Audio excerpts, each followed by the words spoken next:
a unique talent. I mean, it's pretty special when you can get a cast like that.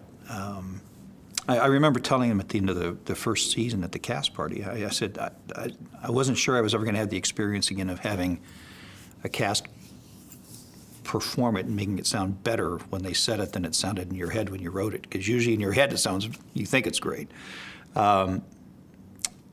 Andy was, I had the experience of writing the episode for Andy where he played his alter ego, and that was an unusual experience. I actually had to interview him, and he came in full makeup and refused to acknowledge that it was Andy.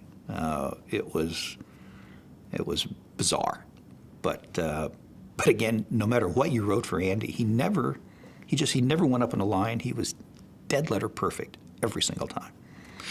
We were like everybody else. We would hear about his antics other places, and we'd come in going, it's like we didn't know the guy. He didn't talk a lot. He didn't socialize. He was just off to it in his own world. And I think it was more disconcerting to the cast, especially early on. Everybody got used to it after a while, but the first year it was a little tense. Andy's original deal was that he got to appear, I think the way it worked, if I recall correctly, I think he got to appear twice as Tony Clifton. And then the rest of the time he would appear as Andy. And Andy, I think his contract was for 14 shows a year, and then Tony had a contract for 2 shows a year. So when I met him, and this is the truth, everybody cleared out. I mean, it was a Friday afternoon. God, it was hot. It was in the summer, and he came in this tuxedo and sweating with the wig and the full makeup and the jowls and everything, and he was talking about his career, Tony's.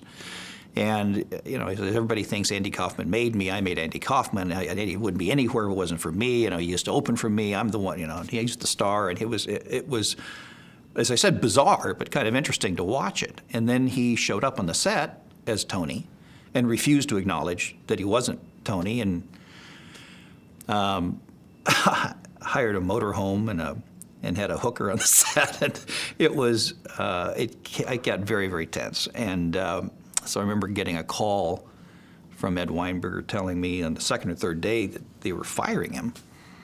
And I thought, how can you do that? He goes, we just, there was nearly a fist fight on the stage. It was very, very tense, and it was a Christmas episode. So they recast Tony with another actor, and there was never another word said about it. They just dropped Tony's contract. Andy never mentioned it. He came back the next week. Absolutely no discussion about it. There were no hard feelings about it. I've never seen anything like it. It was, and especially this was my second year in the business. You don't know. I mean, when you're that young and it's all new to you, you think maybe this is the norm, but boy, does this seem odd. And then 30 years later, you can go, no, it was odd. It was just truly odd.